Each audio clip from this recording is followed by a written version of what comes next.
by Aida, and Kaylee, Dupont. Alright, so communism was the idea of equality of everyone's standard of living, which would mostly appeal to the poor people living in America, in Europe, and the U.S. really tried to take part in Europe by trying to prevent the spread of communism by creating the Marshall Plan and the Truman Doctrine. Alright, the Marshall Plan was created by George Marshall, who proposed that the U.S. should help rebuild the European economy after World War II, and America would send millions of dollars to help generate prosperity and therefore reject the appeal for communism. But the Soviet Union didn't want this, and it was against it, and they did not allow Eastern Europe to receive money from the U.S. Alright. President Harry S. Truman established the Truman Doctrine in 1947, which proposed that the United States would provide political, military, and economic help to all democratic nations under the threat of communism.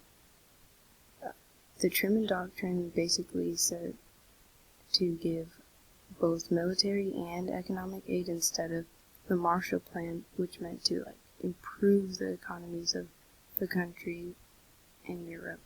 The major difference is that the Truman Doctrine was limited to countries that were already under attack from communism.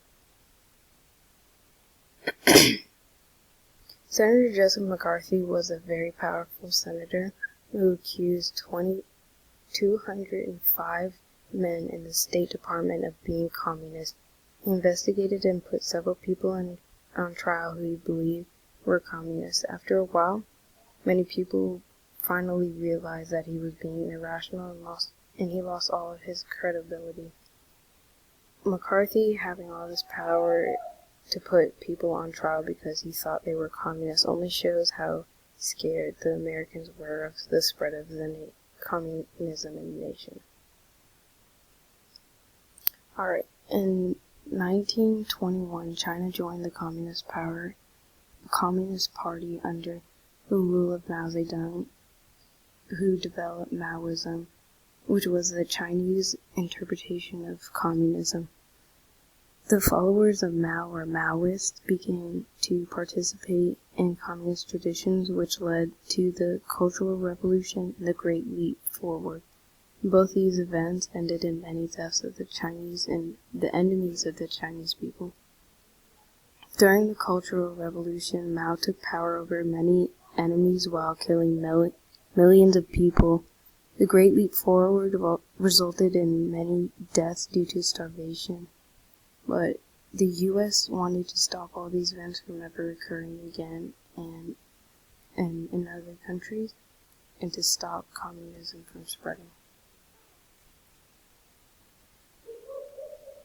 The domino theory was very well known during the 1950s, and it speculated that if one country in an area became communist, then the countries surrounding it would follow in a domino effect. Right. Korean War. After World War II had ended, the U.S. and the Soviet forces went to Korea to disarm the Japanese that were stationed there. The Allies divided Korea at the 38th parallel on June 25, 1950, and soldiers from the North Korea's army passed across the division between North Korea and South Korea and invaded South Korea in the hope of spreading communism to the country. This invasion was the first military action of the Cold War, but by July, American allies entered the war to fight on behalf of South Korea to try and stop the spread of communism. The Korean War ended on July 27, 1953, without any significant changes in the boundaries.